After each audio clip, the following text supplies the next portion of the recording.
Familiar faces. Hello. Hi, Hello. everyone.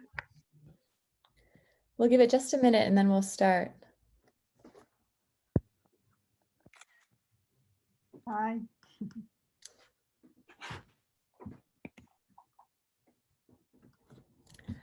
I'm like getting to know people through Zoom, actually. It's funny to be in a workshop with someone before and recognize them when you see them again. Nice to see you again. Welcome back. Thank you for having me. Hello, Jarmo. Still awake. Yes, yeah, just about to go to sleep, but I could do this. But I will not hold it the end of the ceremony. I will go sleep quite soon after the Yeah, my part. after your presentation. You're Yes. the first one. But all these are kind of recorded and stored somewhere. Yes, we have a complete recording of everything. We have some stuff archived on YouTube. But yeah, after the event, there will be a more complete archive that we'll compile so that everyone can continue to access the information. Yes. Good. Very good. All right, I think I'm going to start us because I start, so people can definitely be joining while I'm talking. So let me first tell you guys what our agenda is for today.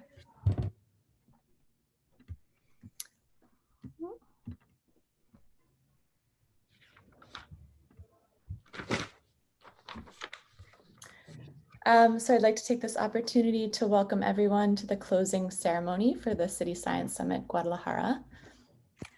This is our agenda. So we actually have a long meeting ahead of us, but it's because we have a lot of content. And I still think it's going to move very quickly because we're going to actually take a lot of lightning talks today as well. We'll start with a conversation from the University of Guadalajara.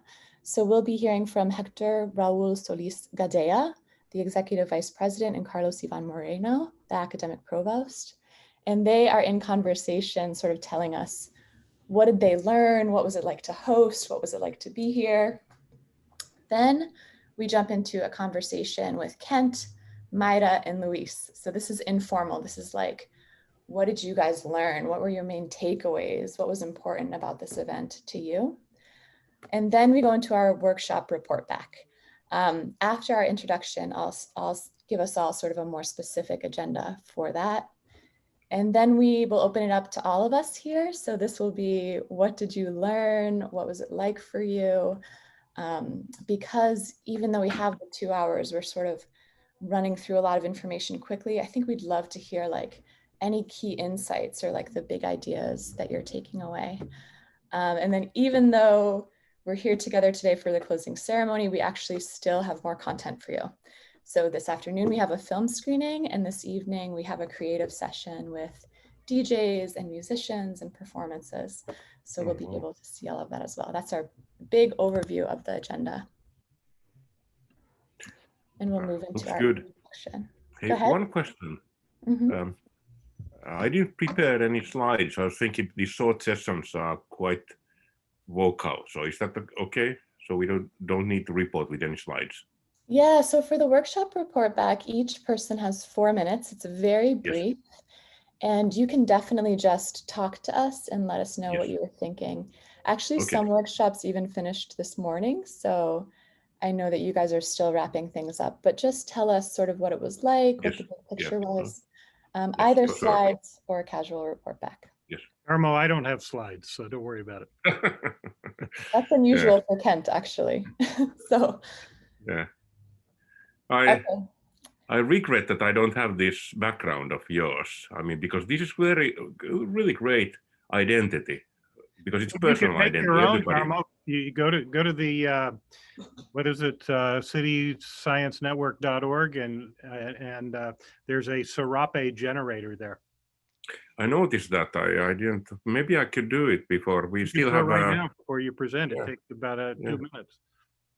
Yeah, because I love this view of everybody having their own kind of colorful thing behind them. Yeah, in fact, I would encourage everyone to make a Serape background if you don't already have one for this session. Yeah, that would look great. Yeah.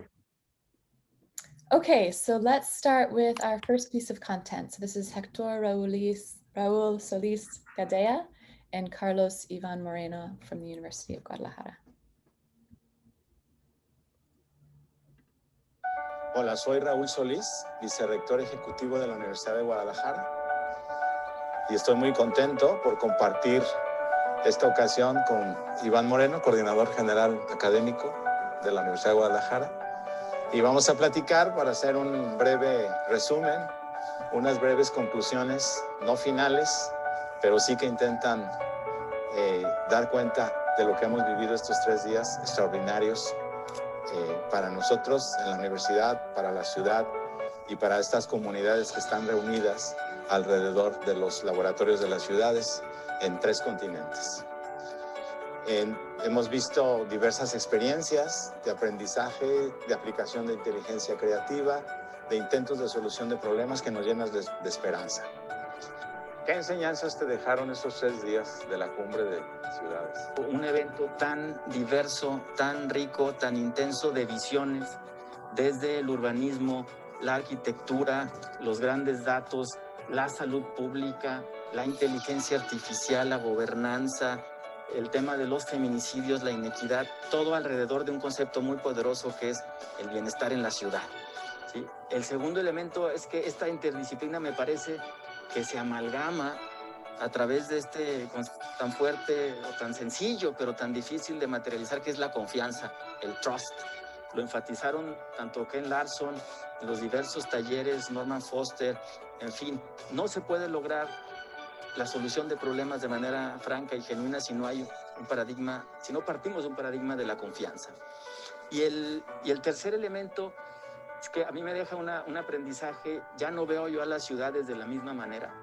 Si me permites el uso de las metáforas de Morgan, veo la ciudad ya como un cerebro que procesa datos, pero también como una máquina que soluciona problemas, como un ser vivo que evoluciona, que se enferma, como una prisión psíquica. Entonces, muy, muy contento, y creo que la gente ha disfrutado estos 3 días tan intensos. Pues yo comparto tu alegría, y sobre todo porque nos regresa la esperanza, la creencia de que los problemas se pueden resolver, o mejor dicho, y creo que con esto le podemos encontrar más sentido al concepto eje que articula esta cumbre, que es el de The Power of Without. Me parece que lo que nos está queriendo decir Ken Larson con este concepto es que en los problemas mismos están las soluciones, y para encontrarlas hay que quitarnos los cartabones ideológicos, quitarnos los compromisos con paradigmas tradicionales y ser capaces de pensar, de dialogar, como tú muy bien lo dices, a partir de la confianza, y de encontrar o construir, mejor dicho, una inteligencia de grupo, una inteligencia pública, una inteligencia creativa, y porque definitivamente tenemos que intervenir en los problemas actuando sobre ellos. Y yo creo que lo que muestra una cumbre como esta es que en muchas ciudades del mundo hay comunidades de científicos, de ciudadanos, de vecinos, de arquitectos, de urbanistas, de sociólogos, de defensores de derechos humanos, buscando todos los días soluciones a sus problemas de vialidad, de salud, arquitectónicos, de convivencia, de inseguridad. Y la gracia del Power of Without es hacer que las soluciones emerjan en condiciones de escasez, de dificultad, de adversidad. Es cómo construir el poder de solucionar problemas en situaciones difíciles. Y creo yo que no hay mejor manera de hacerlo que construyendo situaciones de diálogo, de argumentación colectiva, de confianza mutua, en donde ya ni el mercado ha dejado sus libres fuerzas, ni el ejercicio del poder autoritario son suficientes, y muchas veces quizás estorben para encontrar soluciones. Así que, bueno, eso a mí me da esperanza de ver que hay talento reunido en muchos sitios, jóvenes investigadores, jóvenes arquitectos, ciudadanos, activistas sociales, buscando soluciones a sus situaciones cotidianas. Y a la universidad, creo, nos compromete muchísimo a partir de la necesidad de la interdisciplina. ¿Cómo verías tú que queda la universidad? Es decir, ¿qué podemos aprender como universitarios de estas problemáticas y de esta forma en que se están enfrentando los problemas en otras ciudades del mundo, incluida la nuestra? Bueno, es muy importante lo que has dicho, Héctor, Raúl. A mí, francamente, me costó algo de trabajo entender realmente el concepto de Power of Without. Sí, lo leía, lo revisaba, es pegajoso, pero realmente creo que lo entendí un poco mejor, y es muy potente porque quizás en algunos contextos de países desarrollados, de ciudades mucho más desarrolladas, era una invitación a pensar que no todo es más tecnología pesada, que no todo es más equipamiento, ¿sí? Sino que también se requiere mayor creatividad, inclusión. Sin embargo, me parece que una de las lecciones es que ahora, con lo que estamos viviendo, con esta pandemia, con sus impactos económicos, políticos, sociales, de salud, creo que ya no es una invitación a la reflexión, ya se vuelve una obligación el generar soluciones sin recursos, ¿sí? En ausencia de elementos que antes quizás se tenían un poco más. Entonces, por un lado es preocupante, pero por otro lado comparto el entusiasmo, comparto el optimismo de que no obstante la fuerte crisis que se nos viene o que ya está pegando en América Latina, en México, la caída del presupuesto, el Producto Interno Bruto, la pobreza, hay esperanza, y el pensar en el Power of Without nos va a obligar como universidad, pero también como sociedad, como ciudad, como estado, como país, a seguir encontrando soluciones de inclusión, de equidad, de desarrollo y de paz social, Héctor, en la escasez. Entonces me llevo muchas lecciones y muchas reflexiones en este sentido. Sí, yo también. Yo creo que nos compromete, sobre todo porque como universitarios tenemos que poner el talento y el conocimiento al servicio de los problemas, o mejor dicho, al servicio de la ciudad, para que la ciudad y las comunidades de la ciudad resuelvan mejor sus problemas. Entonces, nosotros tenemos ya el laboratorio de ciudades, tenemos esta asociación con MIT, con estas otras universidades de estos 7 países del mundo, o de estas 7 ciudades importantes. Y estamos ya embarcados en este esfuerzo de construir conocimiento útil, creativo, innovador, porque no se trata ya nada más de escribir papers o libros y acumularlos. Se trata de que los investigadores, en un diálogo interdisciplinario, en un contacto con la ciudad y sus habitantes, construyan alternativas de acción para intervenir en los problemas. Así que ese es un reto extraordinario, porque como tú bien dices, hay que ir más allá de las disciplinas aisladas, hay que ir más allá de las visiones ideológicas, y también más allá de los esfuerzos meramente individuales, de académicos desvinculados, y hay que construir juntos con la sociedad las soluciones a los problemas. Entonces, es un reto magnífico, enorme, pero por fortuna, en la medida en que seamos capaces de entenderlo, podemos trabajar para adaptarnos mejor, ser resilientes y fluir alrededor de los problemas, porque de los problemas mismos saldrán las soluciones. Me gustó mucho lo que dijo el arquitecto Foster. Las grandes ciudades se han hecho en las crisis, en los incendios, en los terremotos. Y nosotros tenemos una crisis encima, así que yo creo que una manera inteligente de enfrentar estas situaciones es reflexionando con mucha libertad sobre todo lo que hemos visto aquí en esta cumbre. Salvo tu mejor opinión. Sí, yo también me quedo con una reflexión final. Lo decía un senador norteamericano hace algunos años, ya falleció, decía, si quieres construir una gran ciudad, primero construye una universidad una gran universidad y espérate 200 años y el progreso llegará. Y la Universidad de Guadalajara está por cumplir 95 años, por cierto, la próxima semana. Hay muchas universidades muy importantes en nuestro estado que le han dado vida y que han hecho que Guadalajara sea la segunda ciudad más importante de nuestro país, y han contribuido también, como lo decía el propio rector general, a la innovación, al desarrollo, también a la crítica, también a la reflexión. Pero yo me voy con esta idea de que una gran ciudad que resuelva sus problemas requiere esto que tú decías, de la confluencia de voluntades también desde la crítica, y las universidades son fundamentales para la solución de estos problemas. Entonces, construidos de manera colaborativa. Entonces, esta reflexión que haces, Héctor, sobre pues, el laboratorio que hemos logrado construir con MIT, con estas siete ciudades, tiene un gran potencial para seguir o solucionar de mejor manera los problemas que enfrenta nuestra urbe y las urbes de prácticamente todo el mundo. Entonces hay mucho trabajo por hacer, mucho trabajo por delante, pero los aprendizajes son muchos, y yo comparto esta idea inicial tuya, Héctor, del entusiasmo, ¿sí? y del optimismo, ¿sí?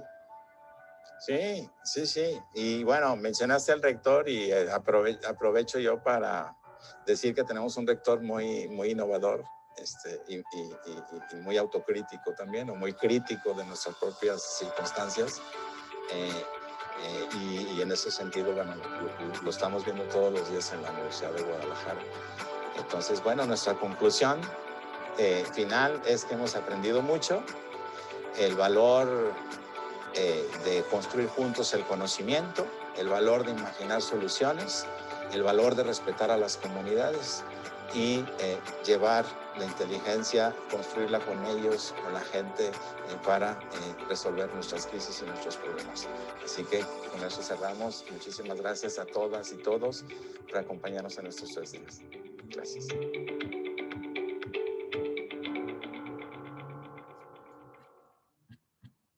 Okay, great. Let's get some feedback on that initially. So Kent is our director at MIT City Science. Mayra Gamboa is the leader of the City Science Lab at the University of Guadalajara. And Luis Alonso is a research scientist on our team. So we'd love to hear you three sort of share your thoughts. Yeah, well, first of all, I want to congratulate Mayra once again for just being appointed director of the City Science Lab in Guadalajara. So everybody give her a big thumbs up and hand. Yeah. So Mayra, what did you think? Oh, I think we have had a great event. Well, I'm very happy with the outcomes. It has been full of activities, many participants and speakers from different backgrounds, and even we have had communities and citizens, regular citizens that have been actively getting involved in all the workshops from a very multidisciplinary approach. So trying to give a meaning to this main topic of the summit, the power of without, and taking this work towards a more positive, resilient scope. I think we have discussed a lot of problems and concerns in different areas, from the territorial, the social, health, political perspective. And we have seen some technological applications that have helped to understand these dynamics. In some of the workshops, with some tools where participants were able to play with and to get involved in the simulation of analysis, discussions, design, and even decision-making processes. So regarding their environments, and well, tools like augmented reality, artificial intelligence, agent-based modeling, light infrastructure mobility, and Cityscope, just to mention some of them. I think these tools and interactions have been very helpful in building bridges between different visions and languages, allowing to have a more inclusive participation. So, well, I think one of the reasons we wanted to be the host of this event is because we need to strengthen the collaboration between the North Global and South Global. I have seen that there is an increase of awareness regarding that what happens here will affect or happen in the other side of the world. And we need to tackle these challenges together. I think this is one of the main reflections of this summit. The pandemic has left us with many lections, not only adapting to new ways of work, studying, or living, but we have also found positive outcomes, like using this type of communication tools that allow to reach more people, to get them involved. So now we have to think how to put all these ideas together to come up with new strategies, new solutions, new ways of facing the challenges and creating low-cost solutions. That's for our context, of course. Yeah, but great, I think it has been a wonderful event. I don't know, what do you think, Luis, also? Luis. Well, well, I agree with everything that has been said. I think we were facing like a huge challenge, like the first virtual summit. And at the beginning, I was a little bit like, wow, what are we gonna do? But finally, we did something that is new. I think it was very fresh. It's the first event online that I really feel like I was in the event. All the workshops, they were like aligned. The first day was also amazing. So I think, and also we test new technologies. Like at the end of the day, I was spending some time also in the 3D virtual world that UDG made for this event, and I love it.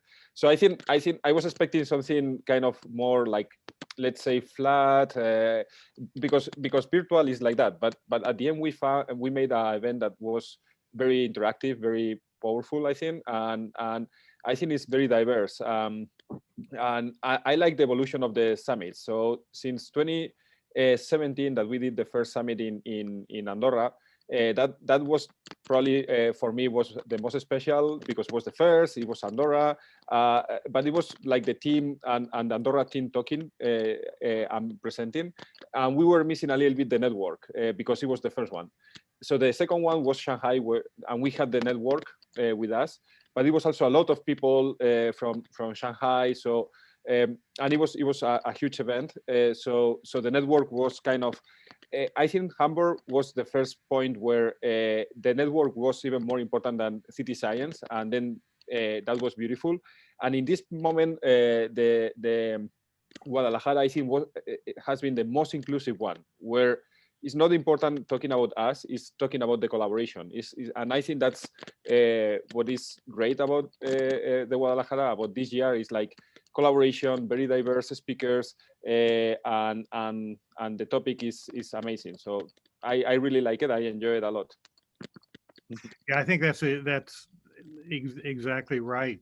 We like to do these events in one of our affiliated city science labs for lots of reasons. It's really beneficial for us because it helps us build the relationships with the people who are our co-hosts. It builds trust. It's always a unique experience, as you said, Luis.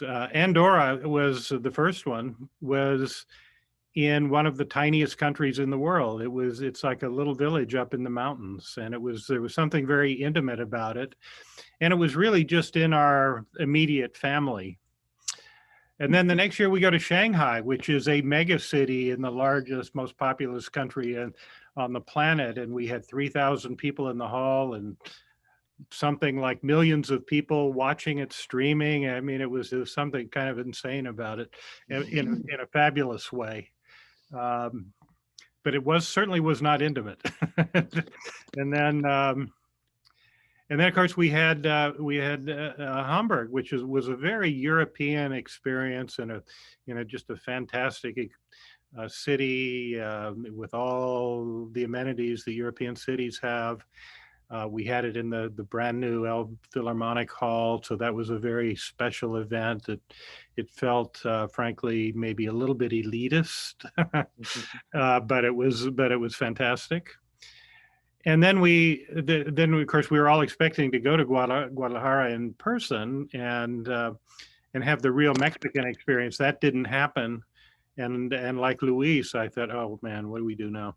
How can we pull off a virtual event? But it seems like every time we do something, maybe it's in our genetic makeup, but we have to do something new. And this forced us to do something entirely new, to do the virtual event. And there are some downsides to it in that we're not all together face. We can't go out and share a dinner and a beer and have the kind of more face-to-face relationship building activities that you have at a face-to-face conference. But it had some pluses. It did allow us to pull in people that we wouldn't be able to bring to a face-to-face event. It allowed us to have even more diverse voices on stage. I went through the list, I think, the first day on my summary, but it's useful to do it again. So we had, and I may forget some, we had artists, architects, politicians, public policy people, scholar, educator, artist, feminist, activist, a Buddhist monk, and 3 women from an informal settlement. Who'd I leave out? Did I leave anybody else out? Is that the list? Yeah, I mean, I can't imagine there are too many events that had that diversity of voices that were presented. We had an orchestra too, so I forgot about that.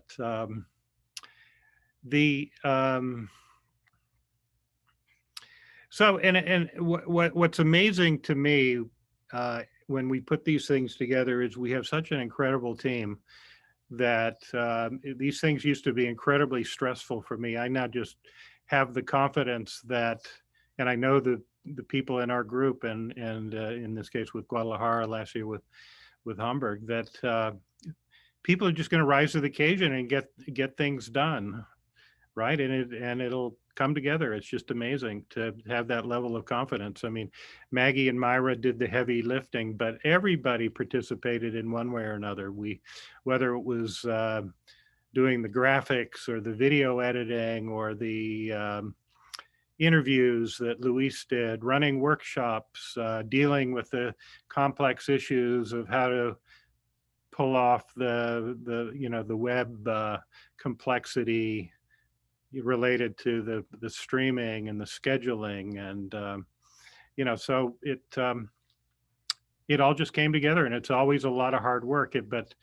But everybody made it look kind of effortless, I think, even though it was not at all. And right, Maggie, it wasn't quite effortless, was it? It wasn't so easy, but it was fun. But it was fun. I mean, it was just amazing. So I mentioned this to a few people, but my wife Maria was watching it upstairs. I didn't know. I sent her the link, but I had no idea she was watching it. She came down and said, "You need to get Netflix to carry this, and you should earn an Emmy." So so that's another advantage of doing the virtual event is it pretty much forces you, at least if you want to have high quality content and for it to run seamlessly, to do much higher quality production, to do pre-production, to put the videos together and have the editing and the transition and all of that. And now we have material that we can use from here on out, everybody in the network can use, of a quality that you normally don't get, even if you videotape a whole conference. I mean, it's not the kind of event that holds up well typically when it's when you just watch it on YouTube. To do that, you need really high production values. That's why TED is so popular. You know, they have both the content, but they have the production values and the kind of branding, and it all comes together into this integrated package. But let me ask, so Luis and Mayra, let me ask you just about the content.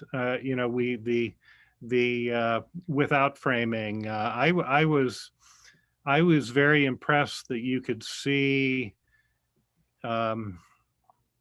groupings of themes that I think were really strong, even though we didn't explicitly group them together. Equity was a big theme. It kept coming up over and over again. So you had the e-learning without inequality, the equity without zoning, the cities without segregation, communities without boundary. Tenzin, in the interview I did, the Buddhist monk, talked about trust and how to build more resilient communities. That was for me, you know, really interesting and powerful, and I really appreciated that everyone sort of understood and grabbed hold of this without theme and ran with it and turned these workshops into something that I think was very compelling and focused and important. But Mayra, I'd love, and Luis, love to get your thoughts. Yeah, that was actually something that I saw, that because we didn't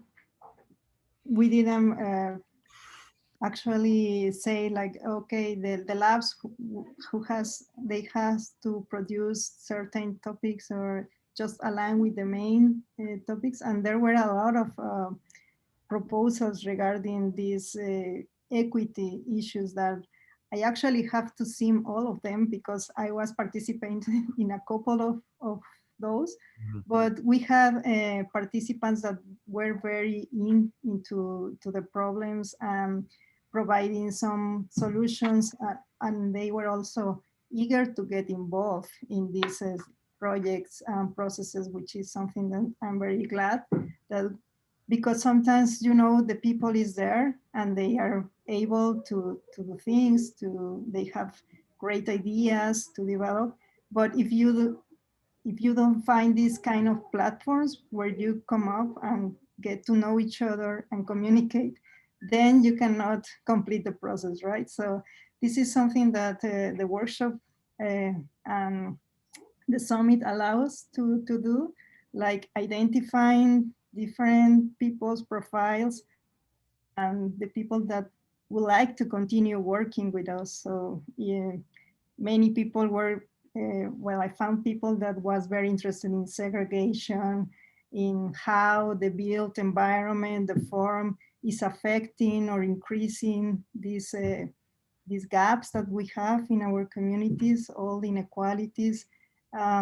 This was a word that I was continually hearing in some of the workshops, the talks, and also in the coffee breaks. So yeah, I think there is more an awareness and increase of this concern between not only the technical people, but also common people and yeah, all the participants. So yeah, this is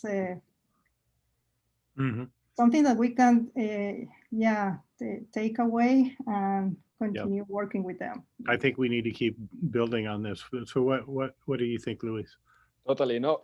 So I remember the first time that with Norman Foster and Nicholas, you were talking about the power of without, and at that point I was like, wow, this idea is super powerful, and then you start like pushing this idea in many different ways, and at the beginning I thought it was gonna be just like the typical good idea but it grew up and became kind of like a line of research in the group, then an umbrella for other ideas, and from my point of view is growing as something that is almost like a new way of looking to reality and a new way of understanding the world, and I think people are getting that concept. You don't have to explain too much to the people like what is the meaning of the power of without. They very quickly gets into the point, And of course, they have their own interpretation. Sometimes it's more aligned with our ideas, sometimes it's less aligned, but all the time, people are using this power of without in a very, very powerful way and a very interesting way. So I love how this concept is becoming something that is a tool for us, but at the same time is a way of breaking, like the comfort zone of people, pushing people outside of the comfort zone and helping people to think in a new way, in different ways. So for me, the power of without is something that for sure I want to keep exploring. And I like that the summit was framed in that way. The interviews, when I was making the interview to some people, I was just directly asking, okay, so what is the without that we are using here? And they were very quickly answering, oh, this is my without. And I think that's beautiful. So I am super happy that we somehow are keeping this idea and that we are keeping working with this idea, because I think also it's a good path for opening to the global south, like Mayra was explaining. So I think I love it. Well, you know, one of the most fun times for me was when I was interviewing Tenzin Priyadarshi, the Buddhist monk, and out of the blue, I told him the theme's power without. What do you think? He first time he'd ever heard that, and you should, if you get a chance, look at the longer version we'll post of my interview. He got into a long explanation about the Buddhist concept of within and without, and I'm not sure I fully understand it, but there is a book which I'm going to read about that Buddhist concept, but. I think it was very powerful. The other so we had all the equity withouts. There were also a lot of the themes about how these systems are changing and becoming, entering new forms. So the changing nature of shopping, for example, we had the delivery without contact, and changing nature of work, companies without offices. Mm-hmm. And the changing nature of healthcare, so it's becoming more distributed, and telemedicine, et cetera, health without hospitals, and how campuses are changing, campuses without walls, museums without walls. And I think those are all related and also very powerful. And I think there's some real little jewels in there that we can continue to build on. Totally. Maybe we should pass now to the network. Do you think we're ready, Kent? We have our different workshops and report backs from our speakers. Yeah, let's do that. Let me just mention one thing that so we have to figure out what we're doing next year. So we have lots of ideas. I think right at the top of the list of possibilities is doing this in Taipei next year. That would be very exciting. We're going to have to figure this all out and talk with our friends in Taipei. Actually, I think Professor Yao's on. Yep. Yeah, I'm here. Yeah. Oh, you're here. Yeah. So we'll have to follow up with that conversation and figure out what what it would take to make that happen. I'm pretty excited about it. I mean, we've also there is some pressure, not pressure, but suggestions here at MIT that we do an MIT event, a big event, but I would love to do something in Taipei. Yeah, we'd love to. So actually, I have talked to some of my colleagues in the administrative team. They also agree with me. So if everyone agree, I would love to invite you all coming to Taipei next year. Fantastic. Well, thank you for that. All right. Yeah, so let's begin to work through the logistics and see if we can make that happen. And hopefully we'll all have immunity and the pandemic will be well behind us by then. Okay. Yeah. We can all travel. So. Although the way we're going in this country, I mean, I don't know. Anyway, we won't get into that. So yeah, Maggie, let's all right. Move on. One more piece of info from me. So we did 15 workshops. As you all know, we started on Wednesday night and we ran all the way through this morning. Really an incredible amount of content. And for those of you that are presenting back, this is the agenda that we've put together. 4 minutes each. I'll help time us and facilitate us, but we'll try to do this pretty rapid fire if we can. So know where you are on the list. Let me know if you have any issues or need to move to a different place. Otherwise, we'll follow this agenda, and we look forward to hearing from you. So first up, Jarmo Suominen is online to tell us about his workshop, Campuses Without Walls. Okay, hey, thank you, and hello from Shanghai at this time. And I want to say thank you, Kent and Mayra and Maggie and Luis, for a great work and opportunity to talk about these ideas. And I sure agree that this was more about the network than you guys. That's a joke, maybe a stupid joke. And I love the without team even more than before, because it forces us to go beyond these traditional ideas. So our workshop was Campuses Without Walls. And there was quite a lot of discussion that why do we have the walls in the first place? Because university campuses should be the heart of the community, should be the platform for innovation in from the beginning. But the walls are many times they are physical, they are invisible, they are kind of based on decision making. They are all over us. And I think this idea of pushing us to think about what are actual the walls is quite important. And if I could very briefly go through these different approaches, like Eduardo Santana was showing the video of parkour field, that could we use the environment as a parkour wrongdoing the environment. Or Kevin Davis from MIT was talking about over resources and unused resources. Gustav Padilla for CUSEA was talking about innovation ecosystems. How could we communicate with this ecosystem better ways? And Kent Larson, you were talking about new learning models and new hybrids are coming maybe after this pandemic. Gabriela Villanueva was talking about innovation cultures. And I think the culture is key issue of this without team, that how could we emphasize new learning and innovation cultures. Victor Larios was talking about smart campus, not only smart technologies, but how could we use the campus as a platform, as an environment for innovation. And Juan de Merutis was saying that we should be more open, more digital than physical. That has happened before, but now we will need to focus also on the physical environment. And the COVID, I mean, the COVID unfortunate situation has forced us all to think about physical environment in a new way. How can we come together, not only virtually, but physically in the long run? And one of the theme was really about this collaboration. So I call it social learning.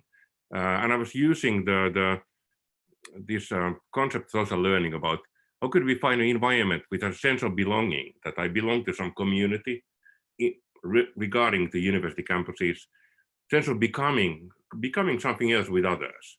And this, many times it requires some kind of physical connection. Not only that, but that's kind of emphasizing it. Sense of believing in same kind of meanings and purposes. We need to share our thinking in different ways, and learning by doing together. And this requires workshops and studios and labs. And as a kind of conclusion, we say that information technology is smart already. So we have developed that technology, but the physical technology, physical environments are still lacking behind. We are still kind of prisoners of ownerships and control and traditional management ways of doing management. So I was presenting some ideas of what we have done in Aalto CityScienceLab and beyond that to establish a company to manage or to open the ecosystems. And I think it's quite interesting discussion regarding if we open the environments, what are the issues of security? And that was actually discussed quite a lot, that people were partially concerned about what happens if we allow different kind of stakeholders in the ecosystem to come to us. And I think that's a question of, well, first of all, everybody, at least in my point of view, agreed that we need to be more open. We need to break the walls instead of building the walls. But second of all, what are the questions, what are the solutions to do that? And I think that is going to be beyond the workshop. That's going to be the future research. What are actual solutions? If we really agree that we need to think about physical environment, not only as a workplace or as a kind of exclusive entity, but more inclusive platform and community kind of environment for coming together. And I would like to leave that a little bit open. So I have my own ideas, but the group was so diverse that I learned that there are quite many ways to solve this. But as a conclusion, I might say that we need to solve both problems, not only digital, but physical problems. But how can we come together in this hybrid future caused by COVID-19 in the first place, but caused by disruptions which will not stop here, but will continue to go further in the future.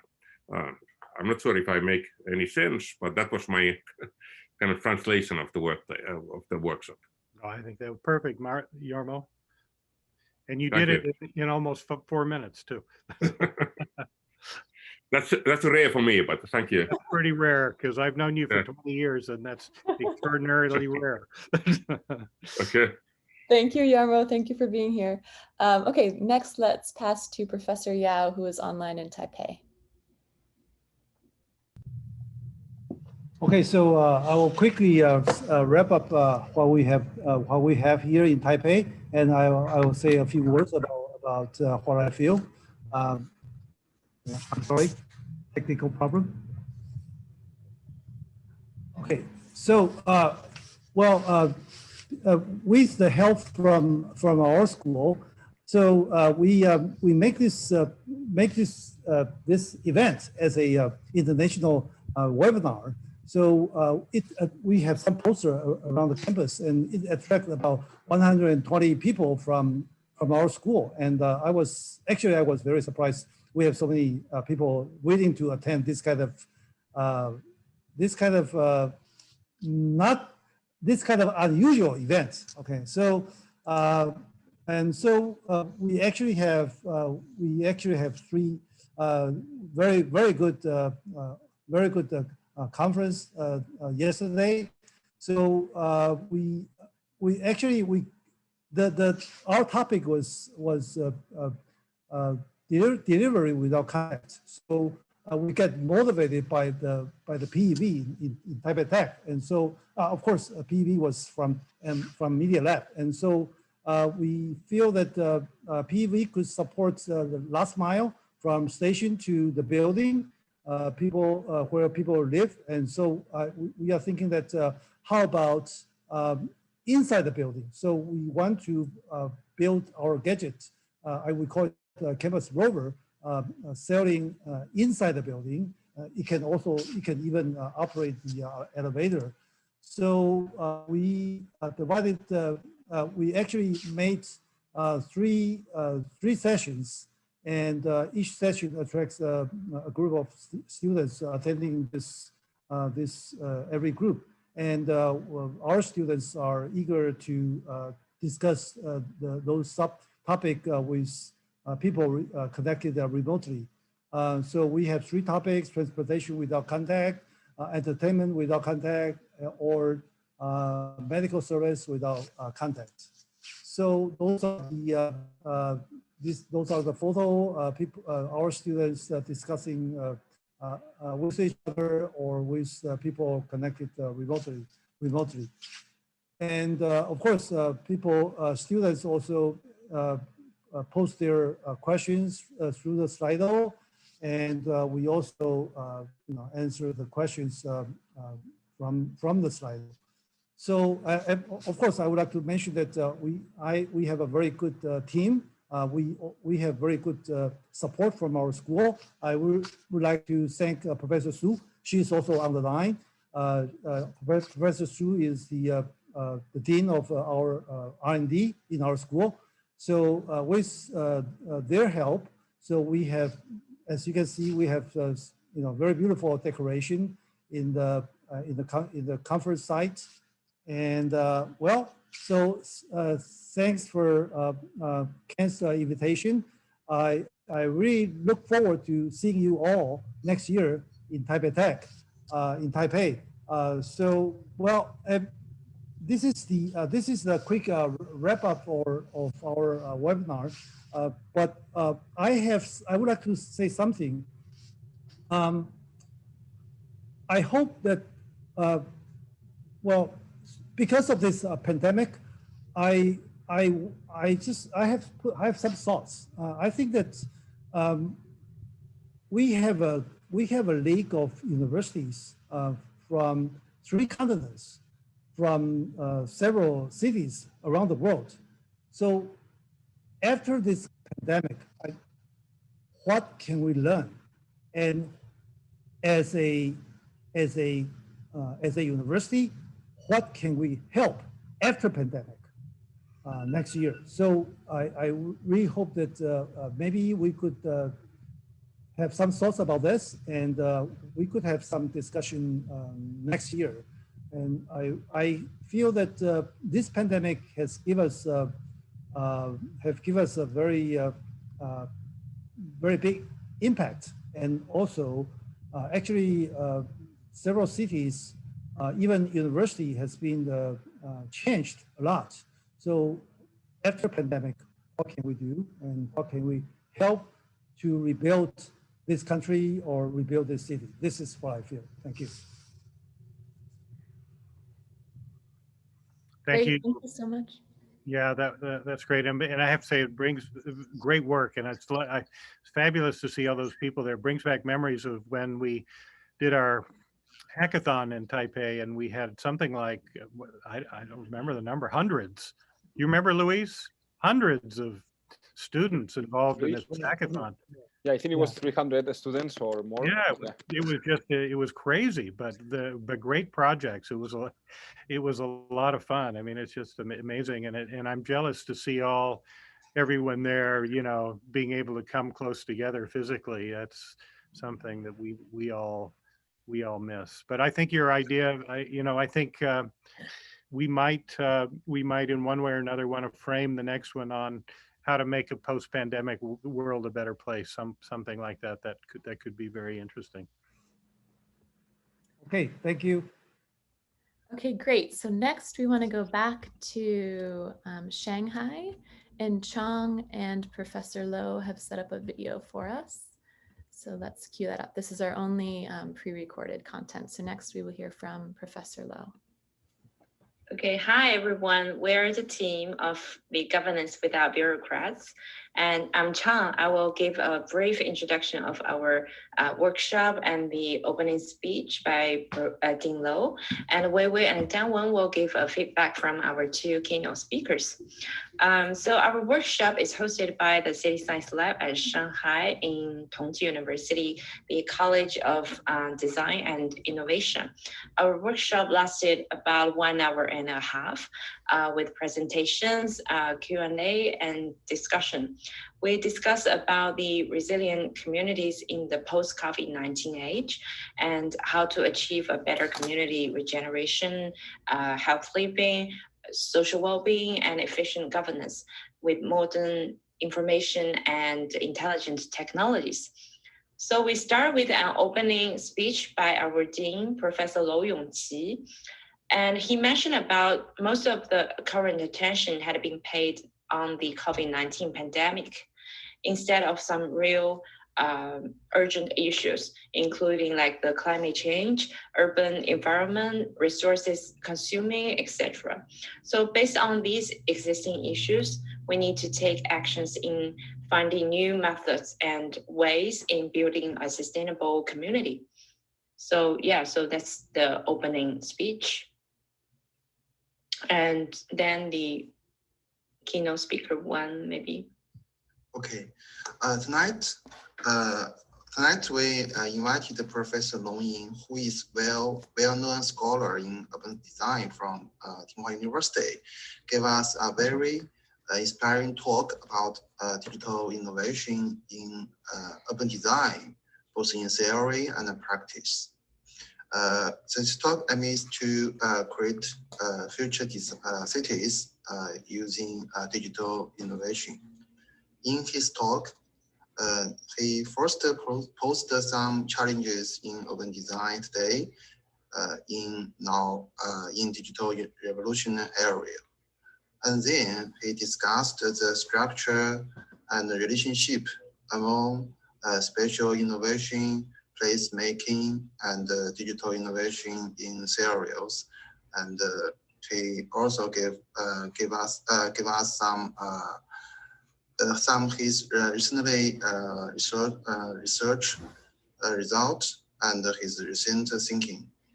He agrees that future cities or urban design will benefit from the digital innovation. At last, he also gave us some inspiring practical cases of digital innovation in urban design. That's the review for Professor Long Yin's talk. And Okay. for Professor Liu, and for Mr. Liu Daizong, and he showed us some very good policies and strategies for the community resilience, and also some practical cases. And as we know that facing serious impact caused by climate change, so we are now facing a series of impact caused by climate change. So we need to become resilient in larger scales and also community scales. And many cities in China has also began to do a lot of corresponding research and practice.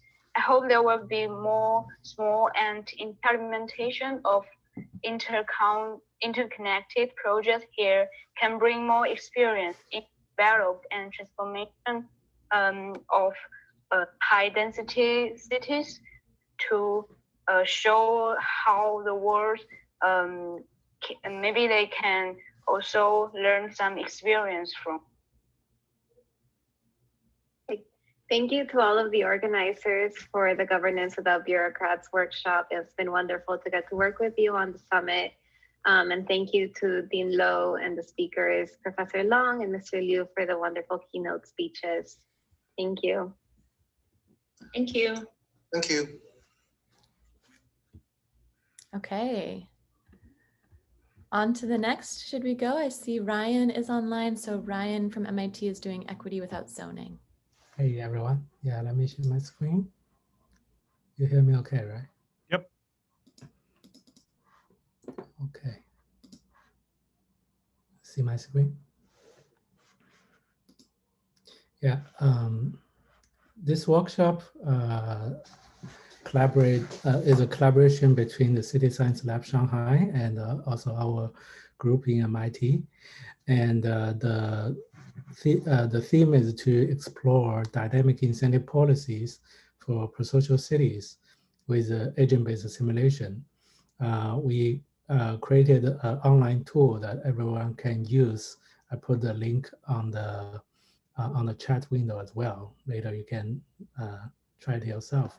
So the big questions for the greatest challenges we have nowadays in the cities, the social and the environmental challenge is how can we effectively address that? So take Kendall as an example.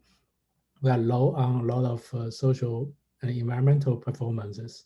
And the power of without, we use different technologies to improve the mobility and also to improve efficiency on housing. But these improvements are limited, and how can we achieve our aspiration, which is a 10-fold improvement?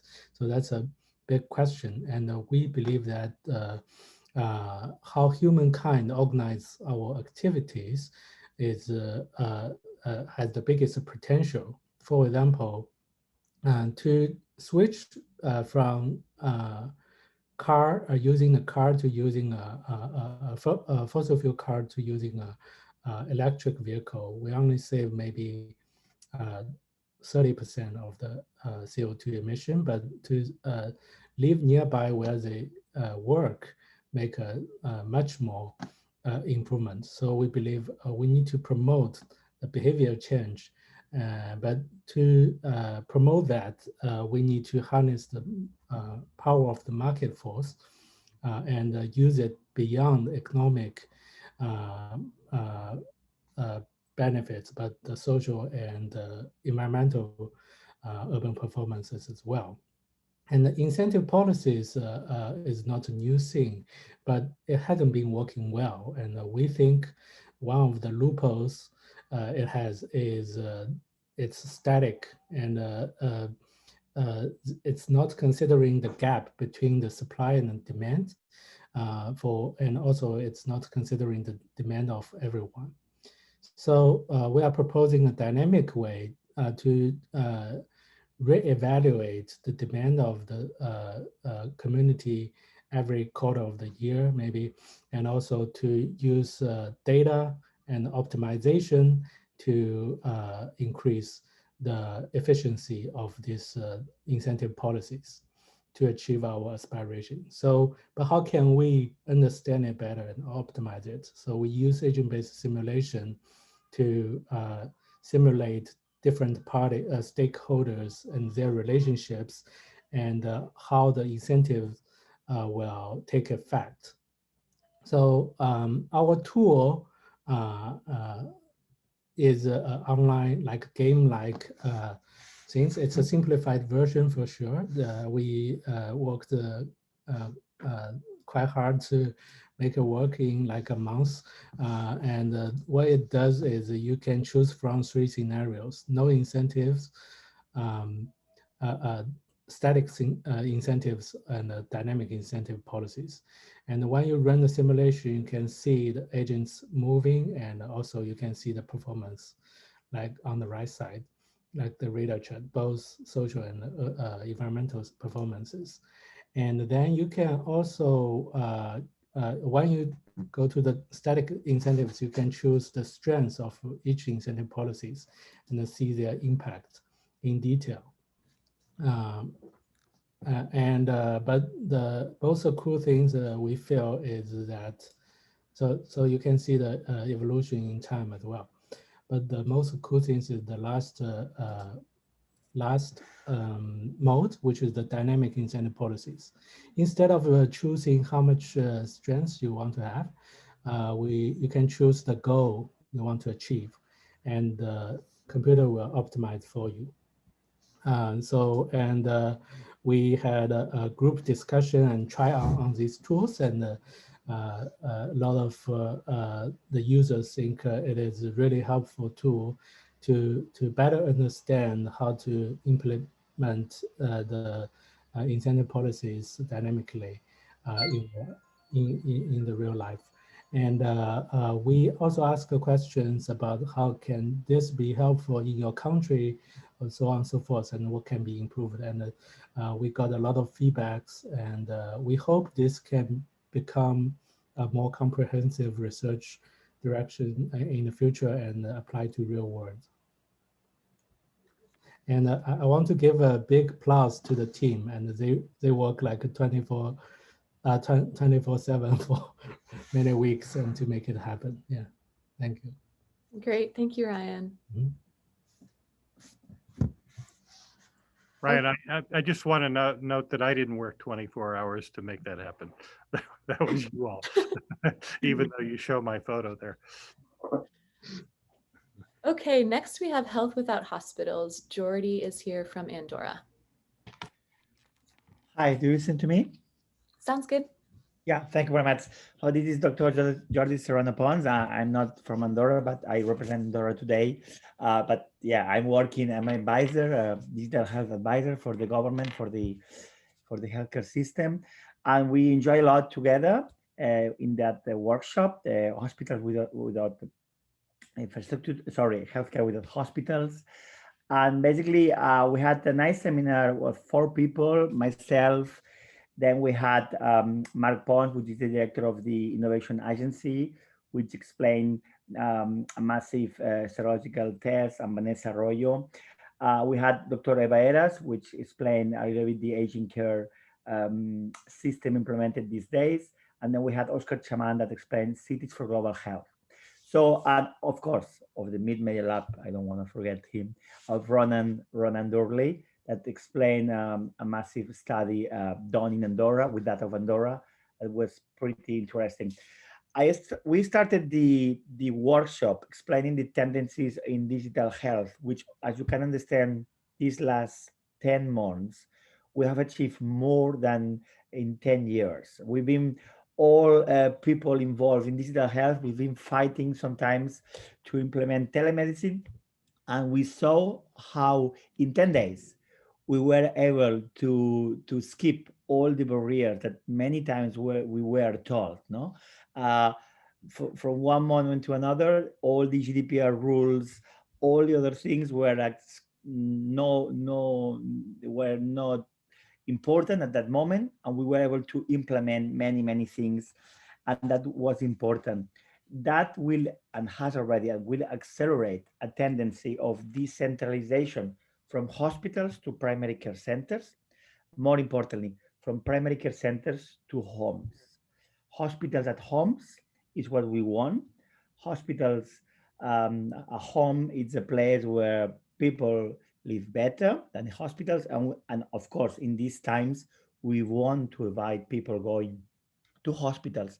But once the pandemic will be over, it's always important to be at home as long as possible, because as you know, in hospitals, we have many nosocomial infections and so on.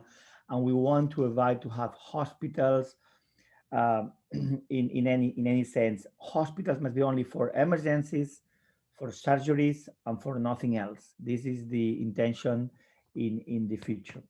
We talk about this decentralization, chatbots, what we call the doctor bag of the 21st century, with ultrasounds. A GP and nurse must go to the home of a patient, and with an ultrasound, invite a visit to a hospital. No, this is very important. All the technology that have to do with the voice, artificial intelligence in general, digital therapeutics, which is a new concept of softwares that are prescribed like pills. Some legislations in Germany now were passed last week, where the first two softwares have been accepted to be prescribed.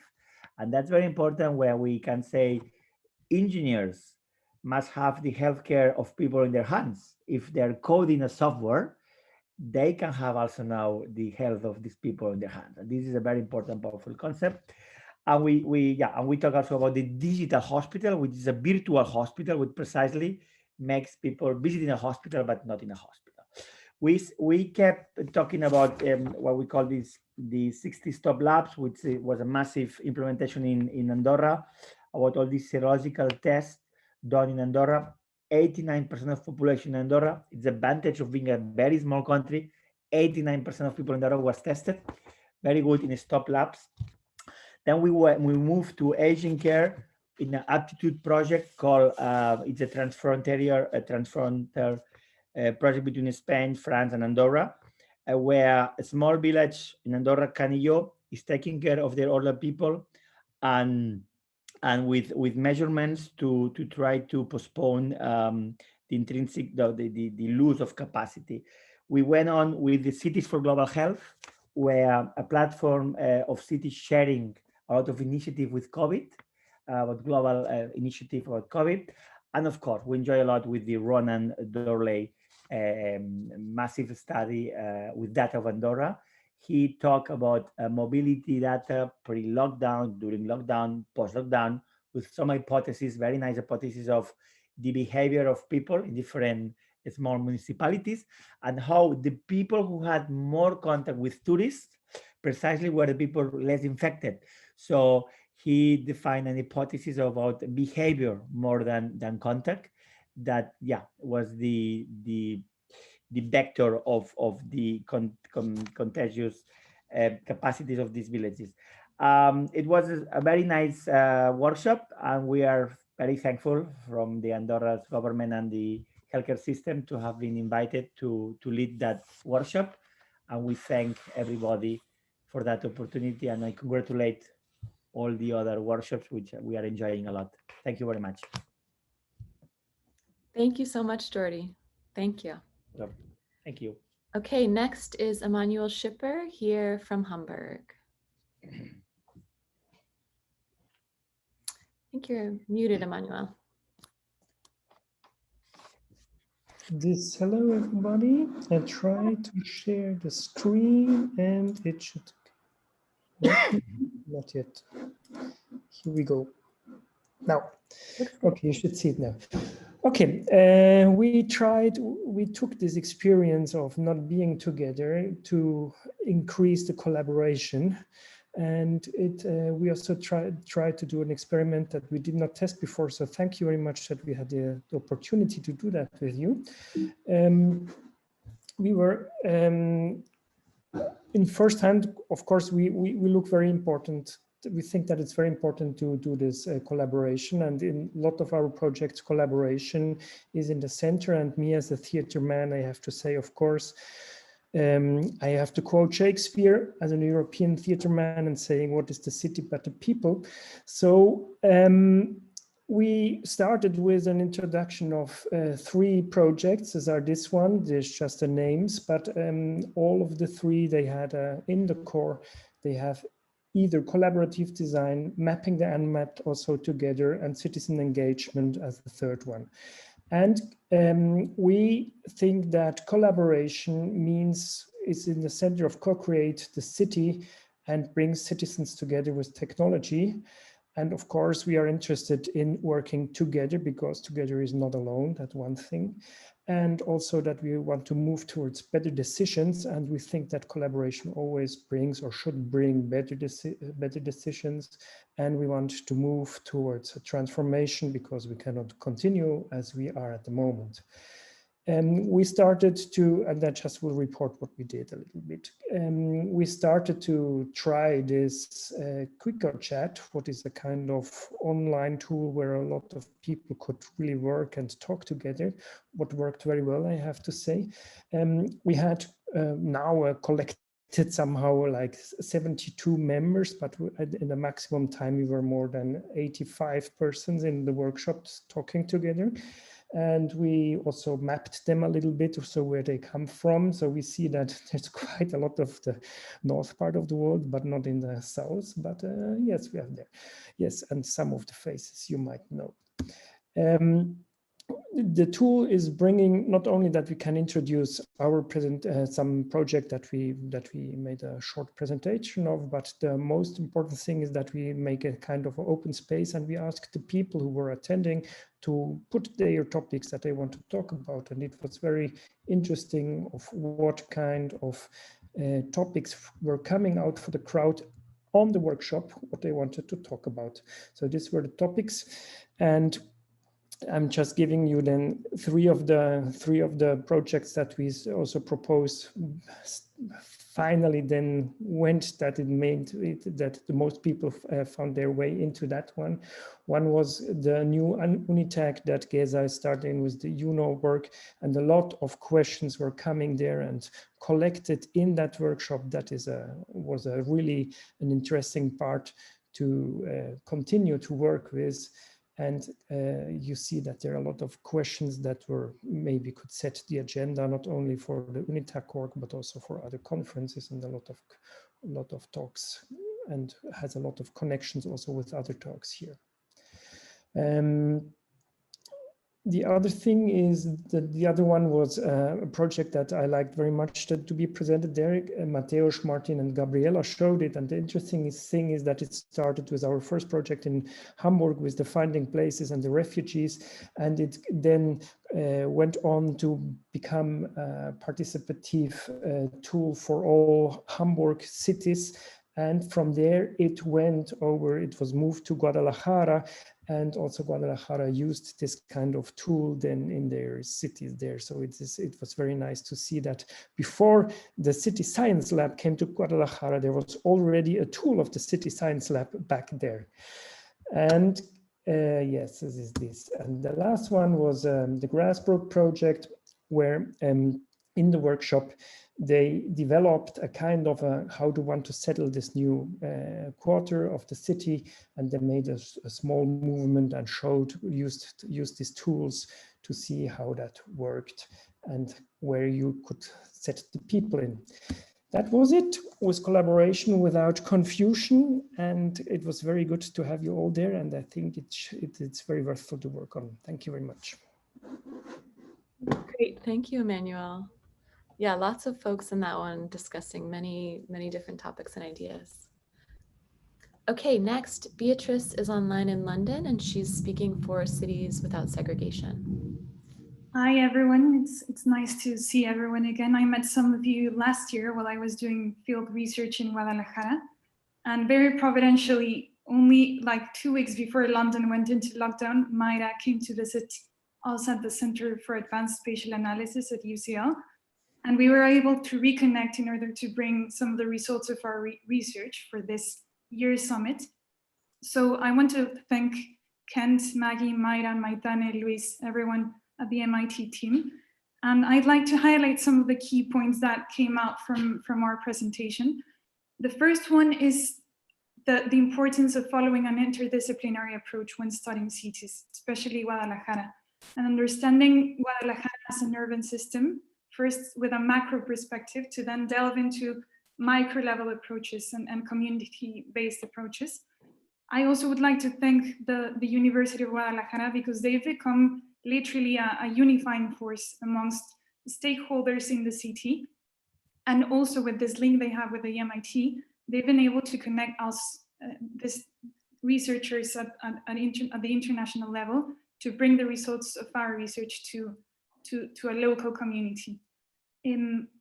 So I think the second point I'd like to make is that for us researchers, it's key that we not only stay on the theory, and we don't not only stay on developing key technological approaches to studying cities, but that via forums like this, we're able to connect with policymakers and to really create a change in Guadalajara. I will share some slides now.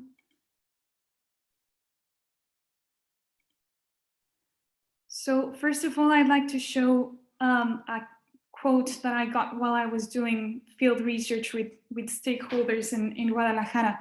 So an urban planner mentioned this, which I really liked. He said, I always say Guadalajara needs to implement the triple I strategy. First, we need to innovate the city center, then integrate the peripheries with the rest of the city. Finally, we need to drive the economic development of dormitory towns. Why do we need to innovate the city center so more people come to live there? Why should we integrate the peripheries? We need to integrate this with what is outside and inside of them, so that they serve as connectors with areas beyond the ring road. And dormitory towns need to have their sources of jobs and not depend on other economic centralities far away from this. So our research looked into this link between urban form, specifically the connectivity derived from the road network of Guadalajara, and to look and link this to patterns of socio-spatial segregation in the city. And it was quite, when we were doing this research, it was quite illuminating to find the link between high densities of roads and informal developments and low-income communities. So this has given us, this has shed light into how we should look into low-income communities of Guadalajara. And secondly, I would like to conclude with this remark, that popular urbanizations in Guadalajara need to be integrated into the urban fabric. And we really need to understand the role of connectivity to improve isolated areas of the city. And to create this, we need to keep in mind the concept of spatial integration, which refers not only to provide with physical connections and infrastructure to communities, but also it means how microeconomies can complement and interact with each other, right? So this is one of the main approaches of what we're doing at UCL. We are trying to understand the entire city as a system, and then to see how accessibility can create opportunities and jobs amongst the city. And Kent, we never know, but maybe after Taipei, we'd be really happy to host you at Casa in London. So hopefully we can collaborate in the future. And thank you all so much for having us. That'd be fantastic. Thank you. Great. Thank you, Beatrice. So next on the roster, Hussein Manama is here, and he is speaking for Ryerson University in the workshop, which was Companies Without Offices.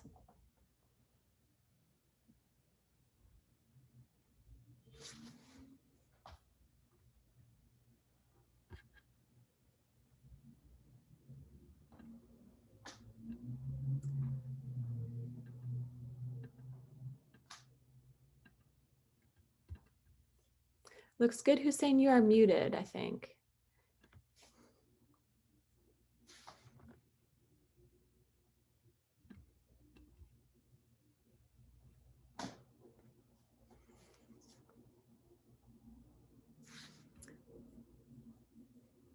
Just looking for you here up top. We don't hear you yet.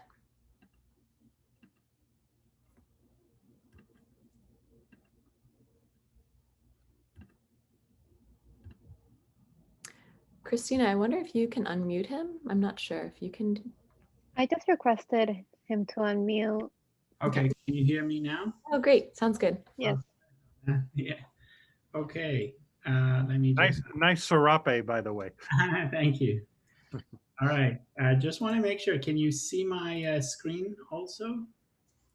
Yes, looks good. We don't see it yet in present mode, but yeah, we see your slides there. Yeah, sorry about that. First of all, I want to thank the City Science Group for hosting this. It has been a great set of conversations and a lot of inspiring talks. So a quick update on our workshop yesterday. I had an opportunity to co-host it with Suleiman Al-Hadidi from the City Science Group.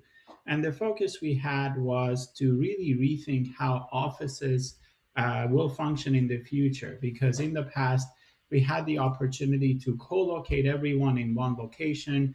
We used location and space to really figure out commonalities and themes around people. We had these ambient social signals among people that really contributed to peer learning, but all of that disappeared. And I think COVID has accelerated that phenomenon. So in the past, an office space could look like this. Again, I'm using a Toronto picture, and looking at the same office, it's going to look like this now. So people are distributed, people are decentralized, and you don't have that location component that can bring people together with similar similarities.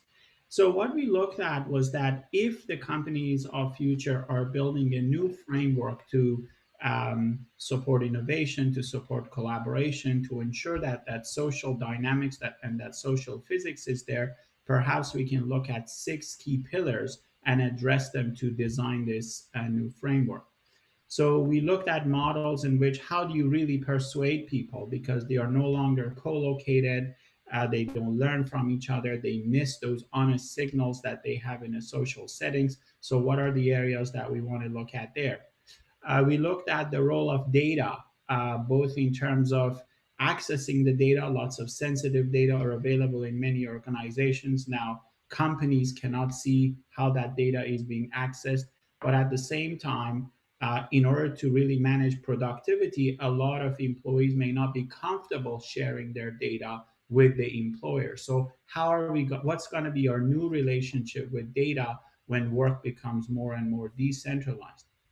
A very interesting area that Suleiman has done some good work there, and he shared, is that now that people are using their home for work, or sometimes let's say they want to bring their kids to work because they may not have access to daycare, then what's going to happen to zoning? What's going to happen to the usage of the space? Can we come up with adaptive tax laws and zoning processes in which activity recognition in a space can adapt that algorithm? What we agreed upon was that technologically that's doable, but there are lots of issues that we may be overlooking, from privacy, from control of the data, the graying out between the personal boundary of people and their work. So we were discussing in terms of how we can address these issues. And then the last thing we discussed was that this new definition of productivity. We discussed that productivity up until recently was more or less a linear function, input and output. You know, did you finish your tasks? Did you deliver outcome? But now, even with COVID, productivity is developing more dimensions. People are working and at the same time taking off their kids. So we were thinking that can the company of future actually recognize and reward employees on how effectively they manage their work and life at the same time, and build models around that. So the way we ran the workshop, we actually created a case study. We said, think about a knowledge-based company in an urban area. They used to have an opportunity to co-locate people and distribute them among desks and teams around the office. And now the same workforce is completely distributed across the city. And how are we gonna, what are the areas that we are gonna address? So we divided the workshop into 6 areas: spatial issues that we gotta look at, zoning issues, personal issues, productivity issues, and we got some very good feedback from the audience in terms of the areas, and we will be compiling it and sharing that with everyone. So basically, the way we concluded the workshop was that although we talked about companies without offices, we said the companies of the future are companies that they are very clear about their purpose. They can share that with their employees. They really have a quantitative and qualitative view on what persuasion is. They are very inclusive. They leverage data in a privacy-preserving manner. And their view on productivity is very holistic. It's not just about did you finish your work or not. It's about your community service. It's about lifestyle and many things. So it was a great workshop. And yeah, so I don't know if Solomon is here, but I want to thank him as well and happy to stay in touch. So thank you. Great, thank you, Hussein. Okay, next workshop is Bits Without Bricks, and Ronan is here. Thanks, Maggie. Okay, so let me just share my screen.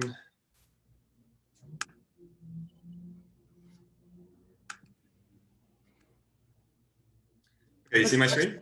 Looks good. Okay, great. So I'm presenting back on the Bits Without Bricks workshop. So this was run by Christian, Ariel, and myself, and this was kind of one of the more hands-on workshops.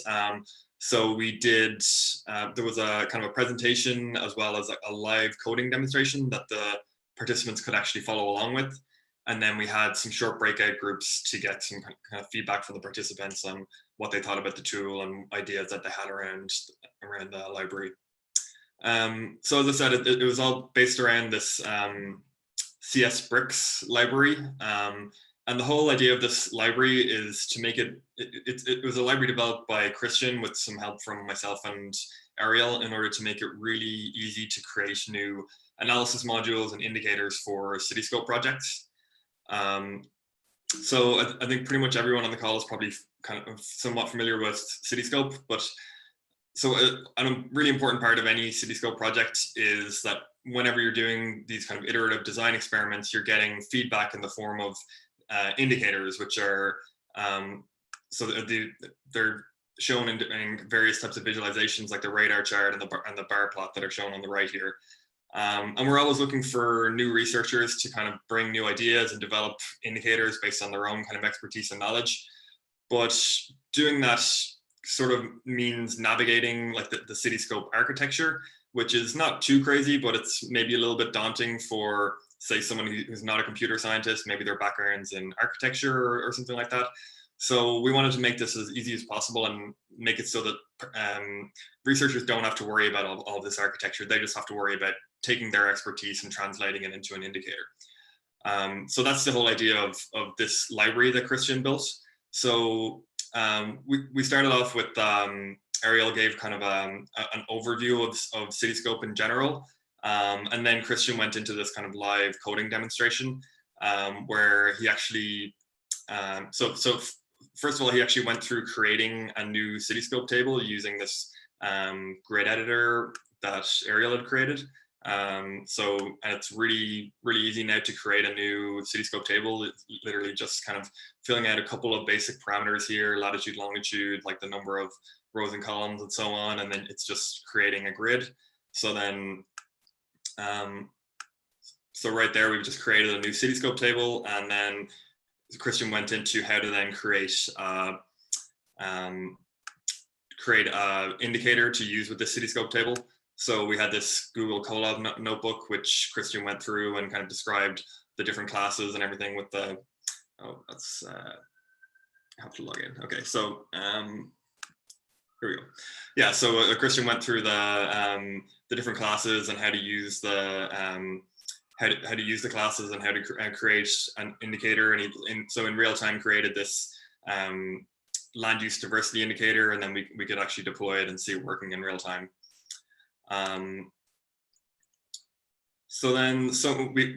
the participants went into breakout groups, they kind of talked about what they'd learned and what they were kind of excited about doing with this type of tool.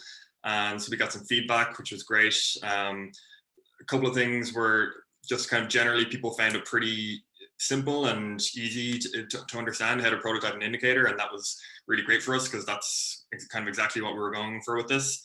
And then we also got some really helpful feedback in terms of different features that we could add, like functions to import open source data. We had some questions about like how to kind of validate models, how to standardize models.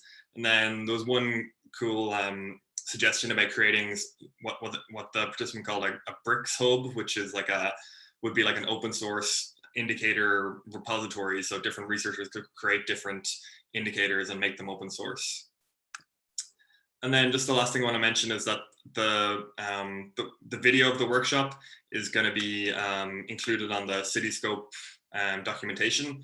So just kind of, it's just this cityscope.media.mit.edu.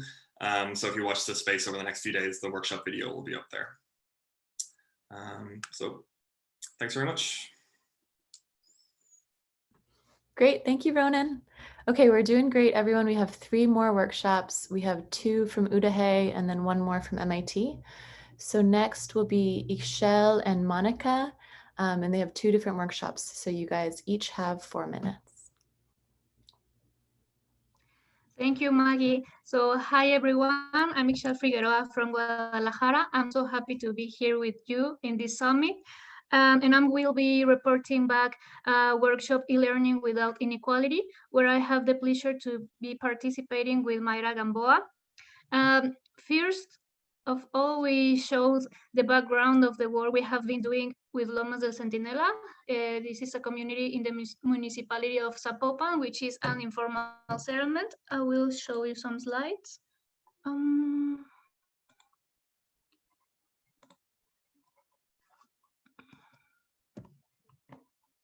Okay, you are watching my screen, right? Looks good. Thank you. So in this community, which is an informal settlement with a lack of access to resources and services. So we had before short, medium, and long-term goals were set. However, the current situation with the pandemic and the inclusion of online courses for basic education has brought to light an urgent problem. Children do not have access to internet at home and the necessary equipment for their activities. So we have learned together with the community about their needs and problems, not to take for granted the means, the access, and the connectivity.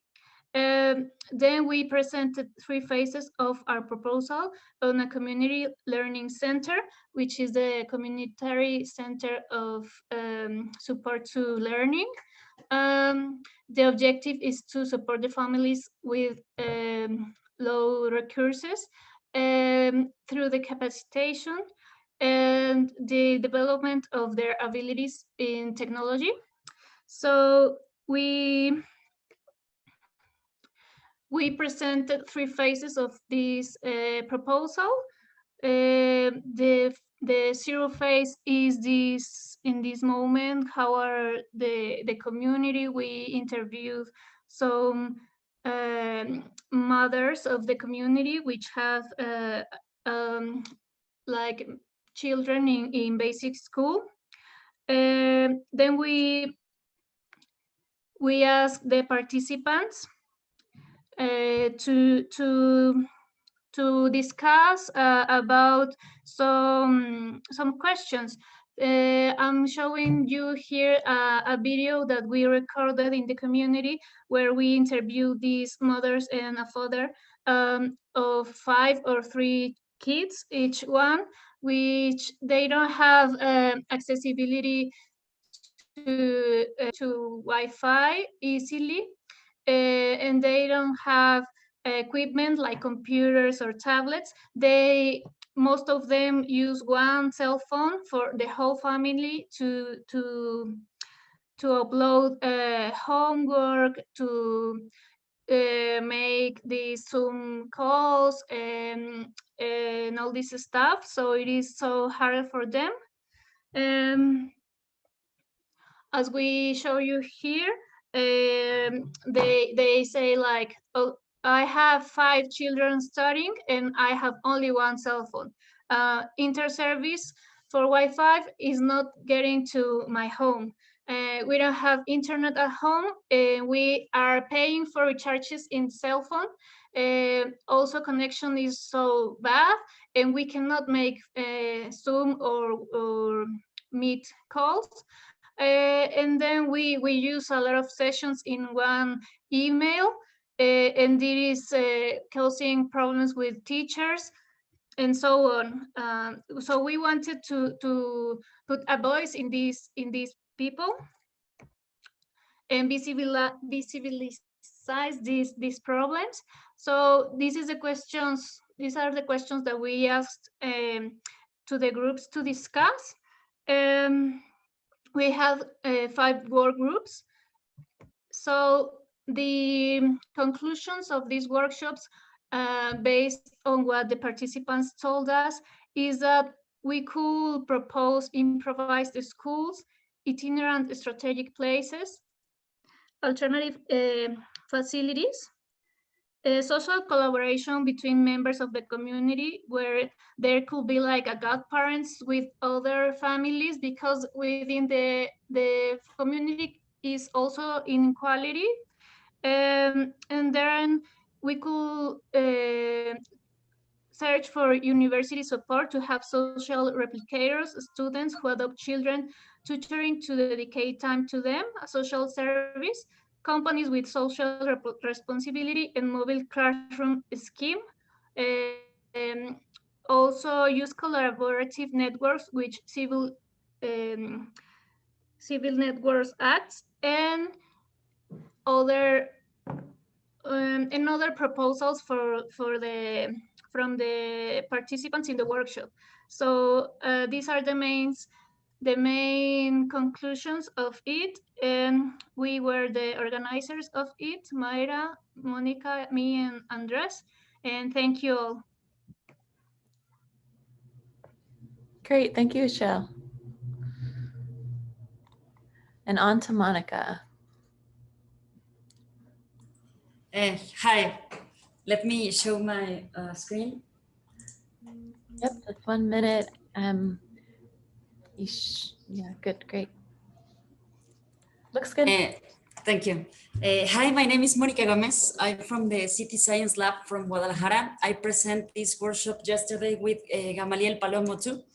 Yesterday we present the workshop Design Without Hierarchy, where we showed a model for collective invention. That means that designers of spaces and people that lives in that spaces are presented as 2 different but equally important worlds for the construction of the cities, and in where it is necessary to build bridges to meet each other. So we present a possibility to overcome this barrier towards the anticipated presentation of the units that make up the architecture through augmented reality. We did an exercise together, we played, so each person could build their own house in the process. And although unfortunately we couldn't do this without our entire body, we'll be able to recreate in a small scale on our screens. In the activity, each participant began by choosing arbitrarily. Sorry, is this? Okay, no, sorry. I misled the screen. So, okay, we did an exercise together, we played. In the activity, each participant began by choosing arbitrarily a space to live. This space was inscribed in a polygon without information. From this moment on, everyone began to build their own house with certain rules about limits, number of pieces, and time of clock. At the end of the activity, we reflected of all those rules showing what's actually happening in that territory, but now no longer delimited or two-dimensional format, but an existence in a geography, Lomas del Centinela, a community in vulnerable environment. The number of the pieces corresponds to the average to minimum measurement of a house and the savings of 5 years of a person who earns the minimum wage in Mexico, where in each chosen space, we find different problems of all nature. The reflection was taken to rethink the role of the designers in confronting these realities. Final reflections led us to wonder about that gap between doing of design guided only by the design itself towards the quest to lift our eyes from the paper or the screens to look at each other and find ourselves in the reality. Thank you. Great, thank you, Monica. Okay, last but not least, let me make sure that I'm right on that. Yeah, should be our last workshop to present. And it was actually the last workshop that we hosted. It was just before the closing ceremony. So I believe my Tane is here to present for Knowledge Without Data. Yeah, thank you, Maggie. So I will share the presentation. So the slides are in Spanish because we didn't have time to translate it to English. So our workshop was Knowledge Without Data, creating a crowdsourced, well, yeah, I can. Okay, here. So creating a crowdsourced metric to understand informality by and for the people in informal communities. So how we structured the workshop, first we had Patricio and Paloma from IDB. We did together the workshop, and first they started presenting their new book, Informando lo Informal. They talk about some study cases and gave us some background about how they define informality. And then we presented our work that we are doing in the power of without. We explained the taxonomy. The slides are not moving. Yeah, sorry. Okay, so yeah, so we present our taxonomy and how the indicators that we created, and also the online platform to gather data from NGOs. And then we have an open discussion about how people define informalities. This was super fun to see how people write their words, the meaning, how they define informality, and then also how important were all the indicators in the taxonomy for defining informality. And then we create different breakout rooms, and then Guada will explain the dynamic on what they said. Yeah.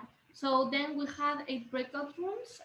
The workshop was in Spanish, but it was translated to English. So we had breakout rooms that they were speaking both in Spanish and English. And as you can see, like each one had like their own graphic identity. And the first exercise was to make their own radar plot, and then to come up like to a consensus radar plot. And we can see like that some of them decided that all of them were equally important and super important. Others decided that it was more important, like the architecture and the vulnerability part. So it is really good to see like how the different breakout rooms like agree into different decisions. And this is all this material is great for like to lead the steps for a future workshop, because one of the comments that we got, and this is something we have been thinking about, is that not all of these are indicators by its own. Some of them like rely on others.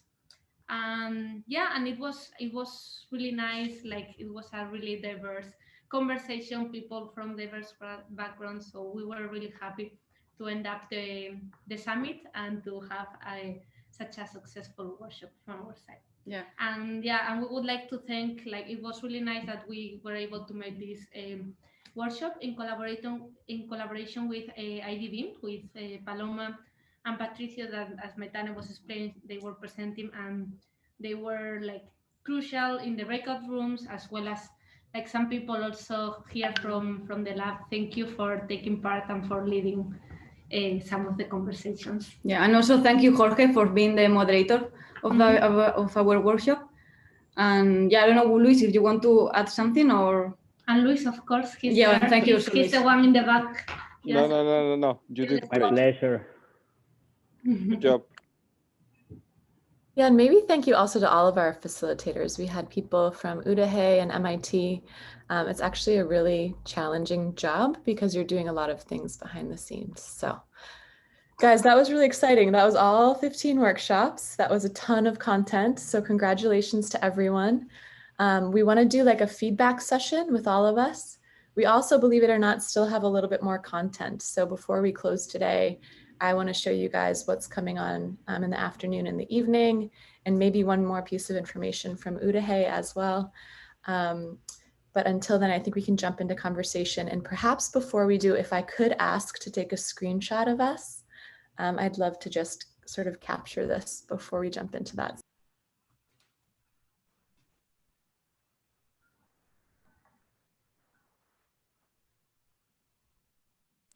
Oh, sorry. Okay, thanks everybody. Thank you. All right, so I think maybe, Kent, I mean, I don't want to cut this too short. Should we do 10 or 15 minutes of conversation and hear from everyone? Yeah, sure. I think we should, absolutely. Yeah. Okay, so this is totally unstructured, so people Totally have unstructured. yeah, people have to just speak up. We don't want dead air. So, and if we get dead air, I'll just call on people, okay? All right, who has a, who first of all, who has a thought about the workshops that you felt were the most timely and important? You know, what did you particularly find? And people will come at it from all different directions. I just want to hear a few samples. Mm-hmm. All right, Luis, since nobody's speaking up, I always call on you. Yeah, I see. Well, I mean, like, it's very difficult. I think I try to be in all of the workshops. I miss only 3. And it's very difficult to tell because they were also very diverse, and I love that. I think everybody was trying to do their own, you know, like their own thing, and something that I like is like people were like very openly like sharing, getting into the different dynamics, and that's something unique. Usually when you are in the same room and we have these kind of workshops, they are kind of very successful and easy to put people in the mood of sharing ideas. But in the virtual life is kind of complex, and I don't know how it happened, and I think that's, I was not expecting that. I realized that it did work very well. And even if, for instance, the last workshop, it was challenging because it was a very complex subject, and people, I mean, it was new for the people, and they were jumping into the ideas and sharing like in the real, you know, face-to-face workshop. So I learned that somehow work. I prefer the face-to-face for sure. I think that works much better, but I was surprised that at least work in some ways. So that was pretty good. In the other side, when the speakers are like more like sharing presentations, I think that's good. But for me, was yesterday, the last workshops were a little bit difficult for me to follow because I was exhausted a little bit. So if you try to follow the entire day of workshops, is more challenging if you are just listening. So maybe also we can learn a little bit about that. Like maybe we have more active workshops and more listening, but we combine a little bit, so it can be more dynamic. But in my general output, my general insight is like I think was very successful, and I like how people, the energy of the people, and that's fantastic. So thank you very much for all of you. I know that has been like a huge effort, and I like it. I mean, like Emmanuel in Hamburg, they were trying a totally new tool, and it was actually complicated to get there, and they knew, but they were challenging us. And I think in most of the workshops, everybody was trying something new. So I think that's also something that we need to put highlight, because the easy thing is just to do something that is like the same thing, but I think everybody in the workshops were trying something new ideas, new content, or new ways of sharing. So for me, that was fantastic. Yeah, for myself, I wouldn't be able to pick a favorite. They were so varied. I was very impressed with the quality of the ideas. I'm quite often bored at conferences. They're usually too high level. Often they're irrelevant. I found everything to be interesting and timely. Some drilled down and really got into the weeds of a particular issue. Others were more high level and aspirational. Others challenged people to actually, work with tools and contribute. And I think that variety is extremely successful. So I just want to thank everybody for the hard work in putting these together. And also just to mention that, we come together for this once a year, but I think the real purpose is to establish connections and relationships that can lead to projects and ongoing relationships. So it looks like that's already happening. So that's very exciting to me. Totally. I think it was good that we had this bilingual scheme of the workshop, because yeah, some of the workshops that we were giving in Spanish, we actually had people from everywhere international, but it allows us to have many participants from here, from Latin America, and get them involved and show them what is the network, what the different labs are doing. I think that was a new information for many people. So yeah, I have heard like some good comments regarding and congratulations regarding the formatting of the summit. I think there's still a lot that we can improve for next one, but we learned in the process.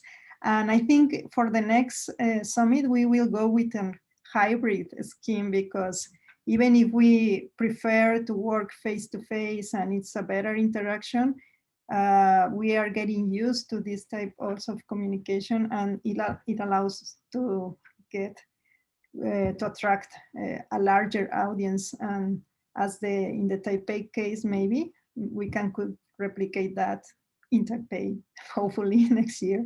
Yeah, I couldn't agree more. I think this hybrid model in some fashion is the future. The best of the online with connecting with people that can't be face to face, and then bringing people together for special experiences. Alex, you had a comment? I see in the chat here. Yes, sure. I put it in the chat and I can reiterate it by saying it out loud. Yeah. I attended some of the workshops that were in Spanish, and I could hear the energy and passion in people's voices or on their faces, and then also follow along to the English translation. And I just felt like that worked out really well. And I wonder how that could be done in a non-virtual setting. And I think that's just one example of some silver linings of this virtual format, and that I wonder if we can take them into the hybrid or the future models as well. Well, that's a good point. I'd love to hear people's thoughts on that. Because everybody knows the value of coming together face to face. But what actually worked better with the virtual format? Anybody have any thought?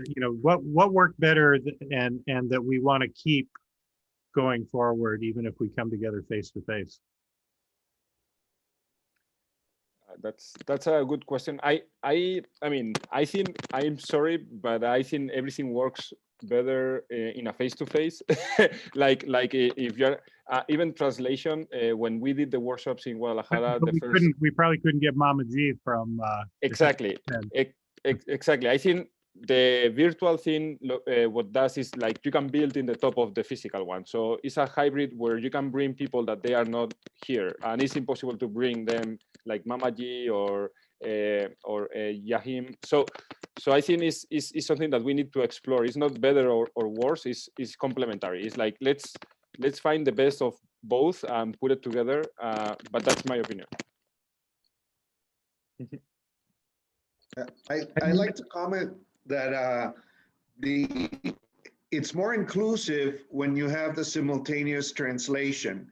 So even in the future, if we go back to the pre-normal or pre-actual, or I don't know what to call it, post-normal, having the simultaneous translation will allow other people in each country, obviously their own translators, to benefit from the online component of the meetings, even if you're doing it live and face-to-face. So that element, I think, is fundamental for being able to share the knowledge more with each country in their language.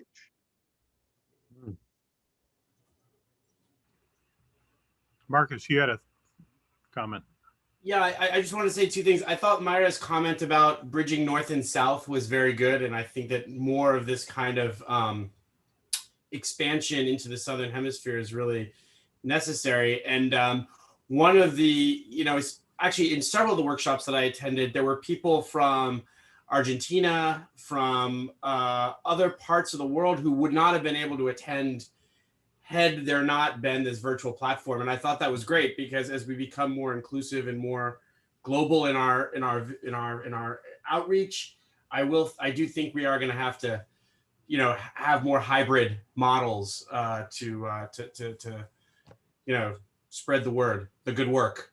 Yeah. One thing that happens in this format, everybody is equal. Everybody has equal voice, same size image on the little Zoom matrix. But when you have some people face-to-face and other people remote, they tend to be second-class citizens, and that's not good. But we'll have to work on that, right? I mean, We have to work on it. Yeah. That's the next challenge for us. Just Luis Valles. Dallas. You had a comment? Yeah. Yeah, something that I've been reflecting on is how the digital format enabled a lot of the workshop. I think maybe I didn't expect, I thought that I'd be more listening versus like participating. And I found that in a lot of pockets between sessions or even like at night, my mind is still like kind of like actively working on whatever activity or task we were doing. And I think that there was an element of me getting used to the collaboration, but I think that the more and more that you do, there's a promise in this like really broad scale working together side by side that I think is sometimes challenging to recreate in a certain space where there's space constraints, where people have to coordinate between moving between one session to the next session. And I think it becomes a little bit difficult, but just the idea of really shifting from activity to activity where you're like being spoken to in a broad group to you're like a group of 5, you're co-creating on a single document, and then everyone just sharing virtually already. I think if we can like iron out the details, like it seems like a very powerful medium for that. Fabulous. I just want to add 2 things also. First of all, we didn't travel, so our carbon footprint was very good. That is also a positive thing. And the other one is also inclusiveness. It also did not cost a lot for some of the people. So also people could attend it that have not maybe the possibility to travel. So it's not so bad to do it, something like that. Absolutely. And I could sleep in my own bed every night. Hi. But Great. That was just about 12 minutes. So maybe like 1 or 2 more comments. I hear a couple folks raising their voices. So Professor Su in Taipei has a comment. Yeah, Chachin here. Hi. Chachin. Hi, Ken. Hi, good to see you. Yeah, actually, I like this kind of the virtual format for the summits. In the case of the Taipei Tech, as you can see, we have lots of students, registered for this events. And actually yesterday, last night is actually the day before the national long holiday, but the students, they are still willing to stay in the room and then having attended this event. So I think it's quite successful. And so for next year, the Taipei Tech invite everyone to, if the situation is allowed, to come to Taipei Tech. And just a few minutes ago, Professor Yao called me and asked me start arranging the housing for everyone. Oh, really? Okay. Yeah. Well, great. So Well, you noticed that year. Luis has changed his name to CSS Taipei 2021. So. Yeah. Well, he says CSS Taipei 2021, right? So your commitment's amazing because it's 3 a.m. there. Yeah, 3 o'clock. Okay, thank you for making all those arrangements. And Maggie and Christina, that's lots of help because last week we are still thinking about how to do the breakout discussion in the virtual platform, but obviously we solved the problem. Thank you. Yeah. So Maggie, what's the craziest thing that happened preparing for this event?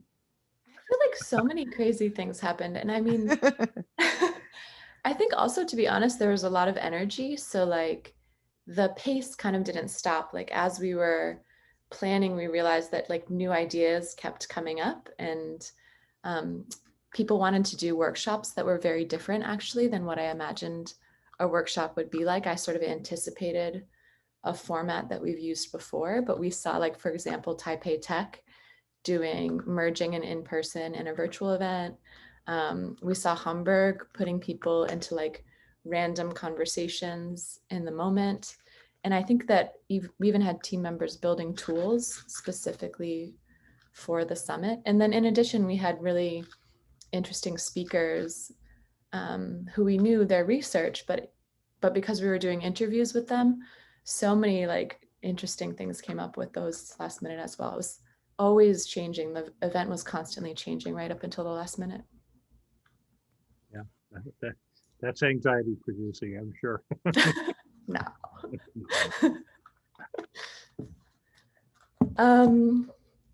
Great. We want to show you guys what's up for us this afternoon. And also, Mayra, I shot you a text, so just check it because I want to see what we can do with the video.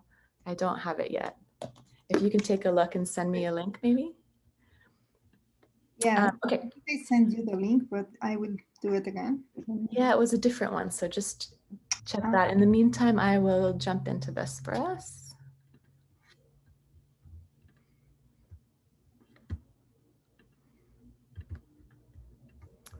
Oops, sorry guys, one sec.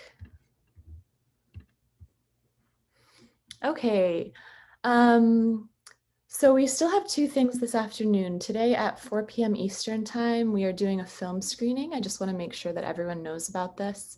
This film is called The 27th of February. It's by a young filmmaker who's part of the CityScienceLab at Hamburg University, Teresa.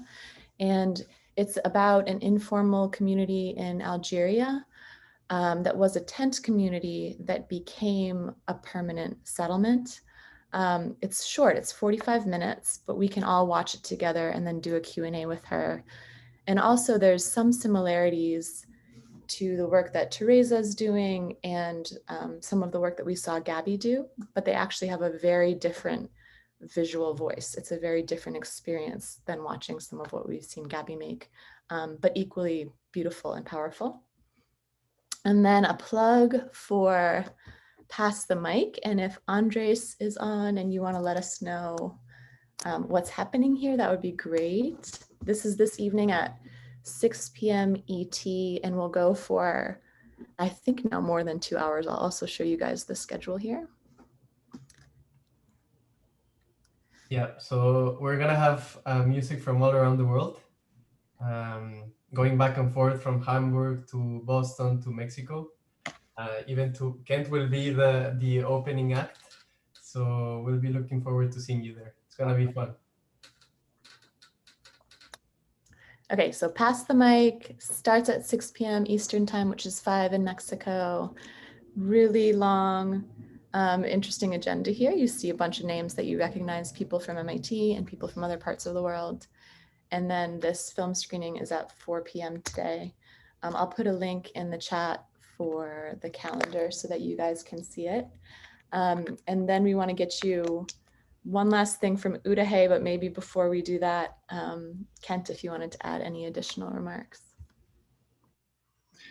Well, I just think that I feel so privileged to be able to work with this amazing group of people in our City Science group, but amazing people in the network. And I feel like we're just getting started. I mean, I think every year gets better and better, and we'll pull in new people and new ideas, and you know, but I don't want it to, you know, we don't want to take over the world. But we want to find the right people in the right places that we can bring in to have impact. And I think we've got a really good start, and I look forward to everyone, you know, helping us make this even more successful. So thanks to everyone. Yeah, I think so. I guess we'll see you at the film screening, and then the open mic. Yes, we'll see you then. And we're just trying to, all right, so we're trying to get you guys a video. Udahe has made a compilation video, and like everything in the summit, it's coming together last minute, and we don't have the file yet. Mayra, did you get it? I think we have it, but I don't have the link either. I don't know, Ixchel, could you share the video? I think you have the link. Yes, wait me just 2 seconds to open it. Maggie, Maggie, just one question. Yeah. In the calendar, the movie has been moved at 10 o'clock at night. Oh yeah, that's a mistake. Okay, so yeah, in the Google or calendar. wait, or maybe your time zone's weird. Let me check the calendar. I see. What time is supposed to be? 4. 4. Ah, yeah, I saw it at 9 as well. Yeah. 9 here, so it's wrong, right? Yeah, it's wrong. I mean, it definitely could have been me. There's a few of us that have edit access, so it got dragged and dropped in the wrong position. So thanks for the note, Luis. I just moved it back. It's at 4 p.m. in Boston. It's at 3 p.m. in Mexico, and that should be more like 10 p.m. in Europe for the folks in Hamburg. And I think there's interest in that film as well for people who are even further east. So we'll see what we can do to get you also to be able to view that. So yeah, and then after that, we have a little break, and then we move into Pass the Mic, which is a completely different format for us as well. Fun, creative, lots of. I think the video is ready. Well, it's not complete, but it's an advance, and it's a way to say thank you to all of our participants. So thank you.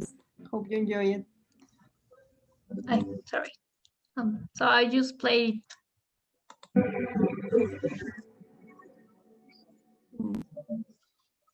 Maybe. No, there's no sound. Oh my God. Hmm. So you know how I can do it? I have the sound, but I don't know if when I share the screen. When you share the screen, you have to click the box like share also sound, I think. Okay. So maybe share again the screen. Okay. Oh, and actually there's a good suggestion too in the chat. Yes, Sushi is saying this would be great to also show this video and Pass the Mic tonight. And I also really like that idea too. Okay, yes. So we will wait until the Pass the Mic to. Yeah, I think we have another opportunity. We're trying to like really get it all in here, but I think it's our closing ceremony. So it's like our end, but we actually still have a little bit more time together. So we're super glad you guys made it. I'm anxious to see it, but let's watch it tonight with Pass the Mic. Yeah, that's a good idea. Great. Okay, let's do it later. Thank you. Thank you. Okay. Thank you, everyone. See you. Bye, Later. guys. Thank you. Congratulations. Bye. Thank you. Thank you. Thank you. Soon. Bye. See you. Bye, everybody. Bye. See you soon. Bye. Bye. Bye. All these people.